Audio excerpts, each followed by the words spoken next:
kiosks are there, whether we like it or not.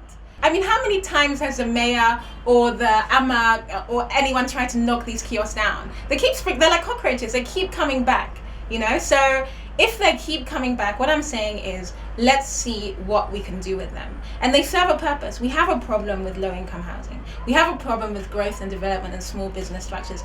These kiosks are actually providing solutions to those problems. And yet they're not providing them in the best possible way. Some of them are very unsanitary. Some of them are just, they're health hazards. So how can we actually take these two things, the solution to problems and the ingenuity of architects, and bring those two together, urban planners, and make something out of what we already have, rather than going always and taking development models from the West. So this is a young architect called Latifa Idris.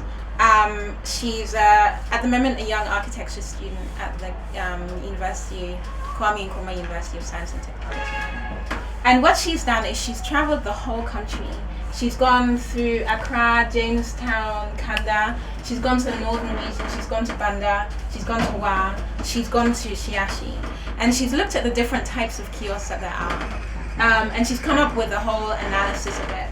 There's commercial kiosks, there's domestic kiosks, there's kiosks that are hybrid. And she's gone to the different parts of the country and actually looked at the kiosks, what are they used for? And so, we see the kiosk everywhere, but there's very, very few people who've gone into them, talked to the people, categorized them, and from there taken a starting point. So this exhibition and the kind of things that we're doing is also looking at what we have around us and then going into it. If it's seen as an eyesore, if it's seen as something bothersome, but it's something that keeps cropping up, why is it that it keeps cropping up? And what is its use? What is its purpose? And if there's something that we can do to enhance it, what is it that can be done? This is an architect called DK Osiasari. And while the other two are young, up and coming, still at university, he's a very established architect. He's Ghanaian and he lives in Tema, but he did his bachelor and his master's at Harvard University. And he's talking about kiosks, not just at the moment in the architectural world. There's this trend towards what they call micro-architecture, small building scales. And he talks about kiosks not simply as micro-architectures, but also as micro-architectural robots. And by that he means that, he says that the techniques of construction that already exist within kiosk culture expand its domain both by considering as architecture things like small-scale infrastructure and by making kiosk micro-architecture into machines. He proposes that the machines out of which kiosks are built are profoundly related to who makes them and how they perform in a role in the city.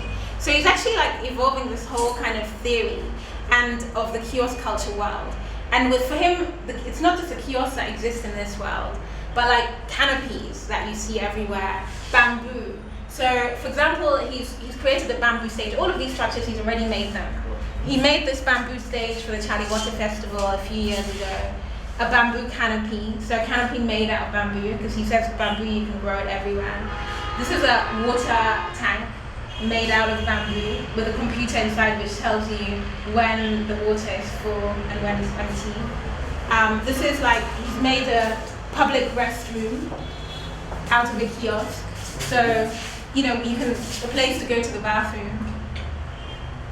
This is a museum, the kiosk that he made for me outside. So the roof can go up and down to let in light.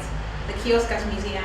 And then this is something he's made in Agbobloshi, which he calls a maker space, where they take the kind of electronic goods or the discarded goods and make new things out of them.